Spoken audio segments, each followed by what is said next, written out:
When Mark and Jane arrived in Edinburgh, they discovered that Mark had left his camera on the train.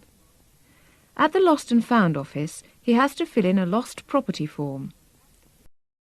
First, you have some time to look at questions 1 to 4.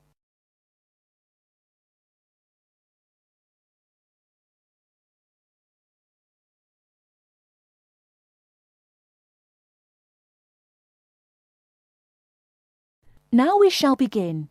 You should answer the questions as you listen, because you will not hear the recording a second time. Listen carefully and answer questions 1 to 4. Good evening, sir. Can I help you? Yeah, I think I left my camera on the train from London early today. Did you, sir? Oh, well. In that case, we'd better fill in a lost property form. Can you tell me your name? Yeah, it's Mark Adams. Okay. Your address? You mean in Britain or in the States? How long are you staying?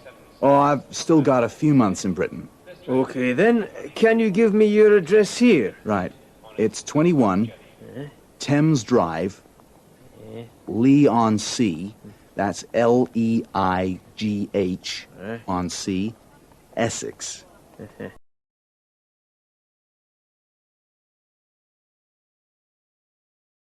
Before you hear the rest of the conversation, you have some time to look at questions 5 to 10.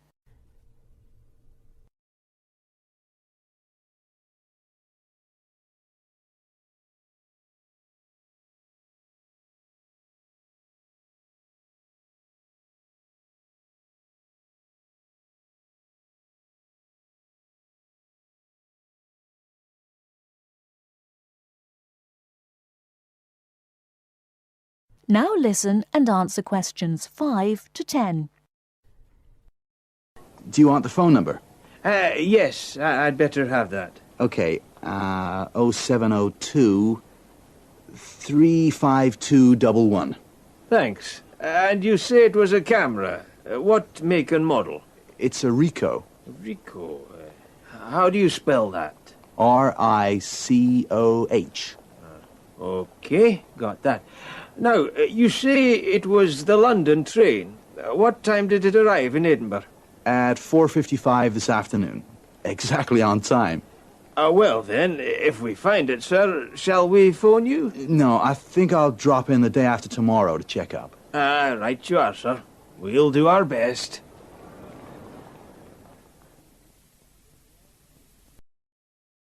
That is the end of part 1. You now have half a minute to check your answers.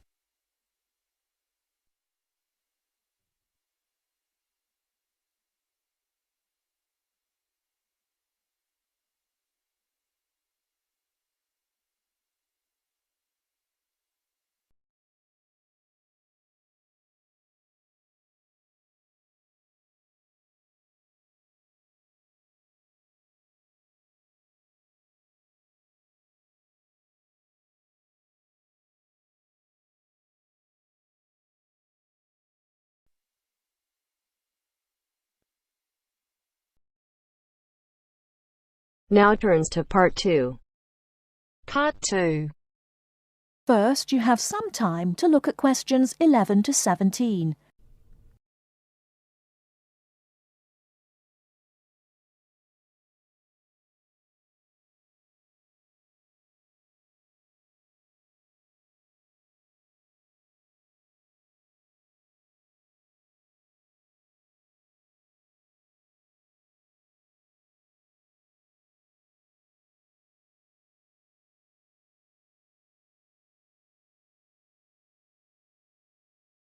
Now, listen carefully and answer questions 11 to 17.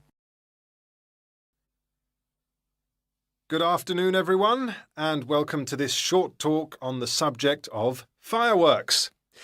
Now, fireworks, as I'm sure many of you know, were invented in China, though there has long been disagreement as to exactly when, or even in which century. The consensus nowadays, though, is that it was in the 6th, as there is considerable evidence of war rockets being made then. We also know that fireworks were in use by the 7th century in Arabia, where they were called Chinese arrows, reflecting their military potential. It then took a long time for them to spread to Europe. In fact, it wasn't until the 1200s that fireworks made their appearance there.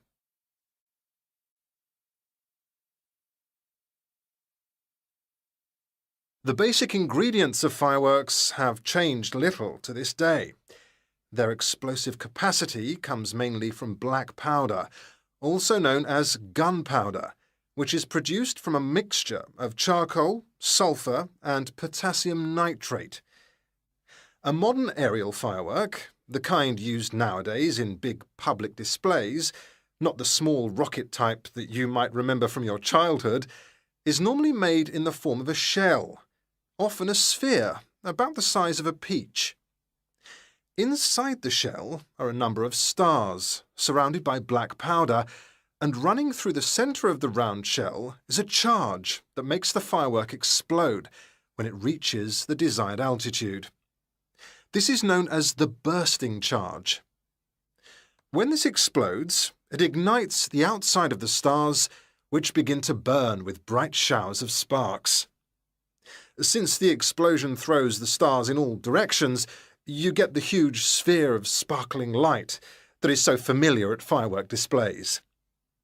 A shell of this kind is launched from a 75mm diameter mortar, which in some ways resembles the type used by the military.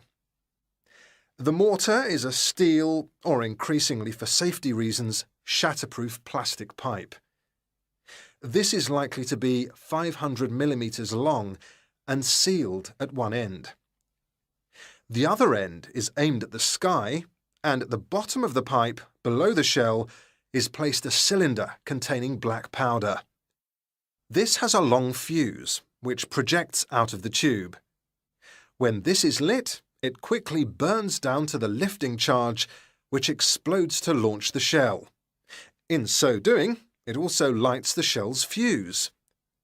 The shell's fuse burns while the shell rises to its correct altitude, and then ignites the bursting charge so it explodes. Before you hear the rest of the talk, you have some time to look at questions 18 to 20.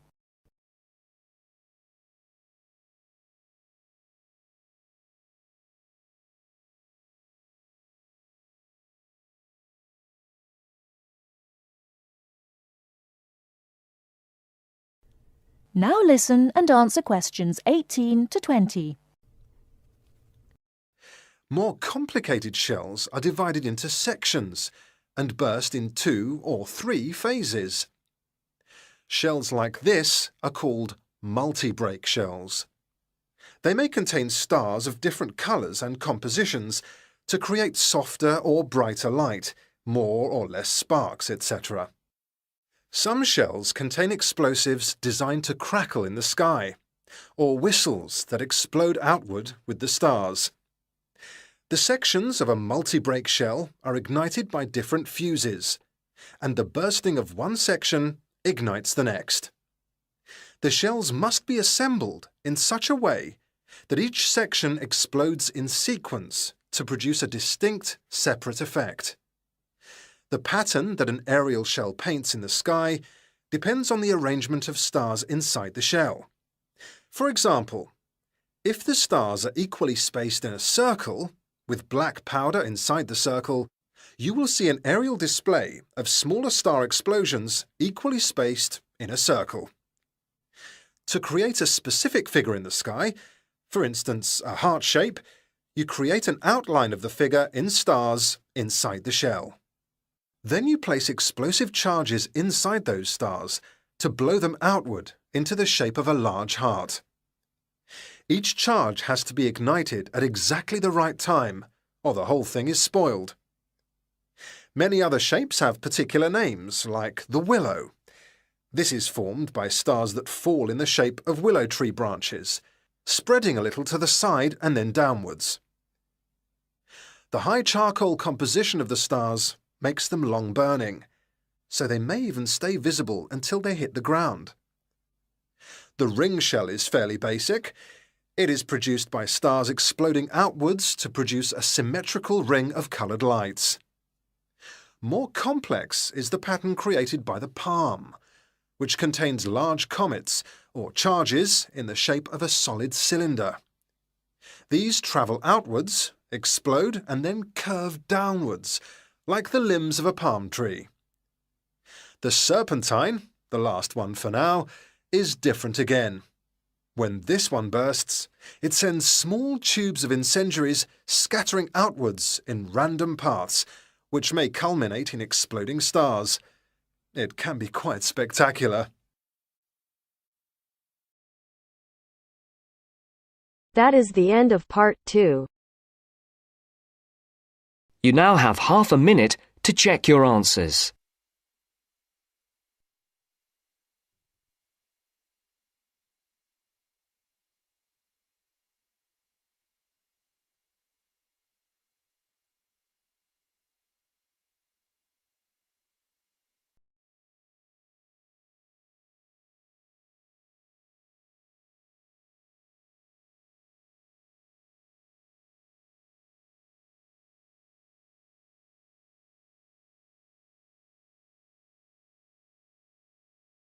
Part 3.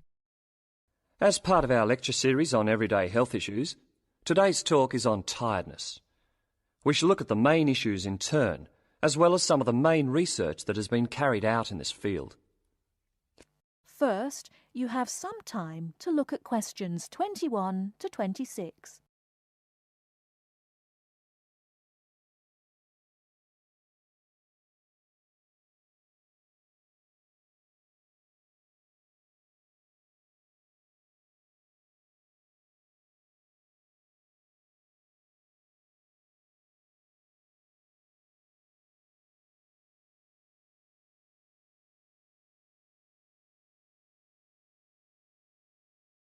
Now listen carefully and answer questions 21 to 26. Good morning. As part of our lecture series on everyday health issues, today's talk is on tiredness. We shall look at the main issues in turn, as well as some of the main research that has been carried out in this field. Firstly, it is clear that tiredness is on the rise. No official data exists on the rate of people reporting to doctors with recurring tiredness, but it's a very common complaint. Research suggests that people are not relaxing properly and often work when they do not have enough energy. Furthermore, products to boost energy are also on the rise. Sales of so-called energy drinks loaded with caffeine and sugar have grown by 23% over the last year. And this is not the only instance of an increase in products claiming to boost energy. Guarana, a herbal stimulant, can now be found in everything from chocolate bars to tea bags. Now let's examine what it is that's making people so tired. Dr. Liebhold, a Sydney GP, has done extensive research into this, and he believes that financial pressures, not taking holidays, and not having time off when you become ill due to fear of losing your job are all common causes. Some of the other suggested causes are low oxygen levels in offices, poor diet, or illness. The problem is that tiredness is a symptom of just about every kind of illness, which makes tracking down the cause all the more difficult. The next question to ask is, are people getting enough sleep? Dr. Mansfield from Melbourne's Epworth Sleep Centre, who specialises in sleep disorders, says insomnia often arises when people are going through a stressful period. Mansfield often needs to re-educate people in how to get off to sleep. He recommends keeping your body clock regular by going to bed and rising at similar times every day and not drinking too much caffeine. And there is some truth in the old story about having a glass of hot milk before bed. Milk contains the amino acid tryptophan, which has been shown to help induce sleepiness. Turning to the question of why we need sleep, researchers are still trying to answer this fundamental question. Sleep deprivation experiments have shown that after 14 days without sleep, rats will lie down and die. And after only 3 days sleep loss, humans get confused, forgetful, and start having hallucinations. So whatever sleep does, it is important. Before you hear the rest of the talk, you have some time to look at questions 27 to 30.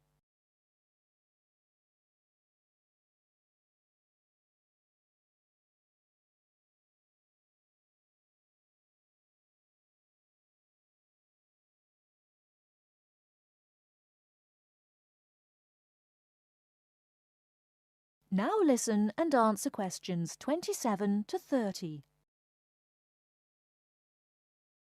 However, not all researchers feel the same way. Trent Watson of the Dietitians Association is not convinced by McMahon's theory, explaining that our bodies don't really like to burn protein as a fuel, so it doesn't really contribute to energy levels. Carbohydrates, however, found in fruit, breads and pastas, are a more common fuel. Anyone following a rigidly high-protein diet with low carbohydrates, even if they are operating at low intensity during the day, could subject themselves to fatigue because they just don't have the carbohydrate stores, Watson says. In general, a good way to stay energised from a dietary point of view is to eat red meat, green leafy vegetables and whole grains. These foods give red blood cells the building blocks for optimum performance in their role of delivering oxygen to muscles. To sum up, tiredness is a health problem on the increase, and there continues to be much debate surrounding its causes and remedies. Now, if there are any questions, I'd be happy to answer them. That is the end of part 3. You now have half a minute to check your answers.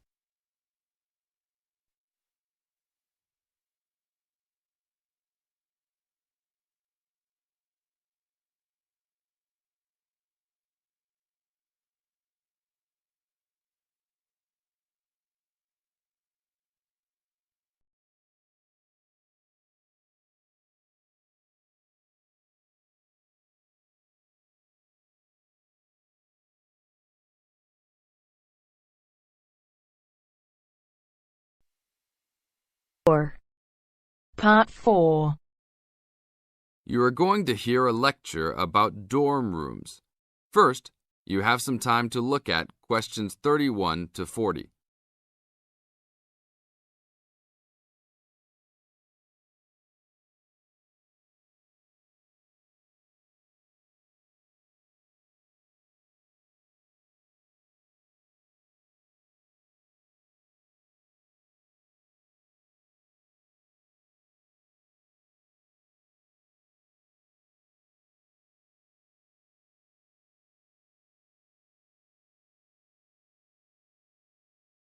Now listen to the tape and answer questions 31 to 40.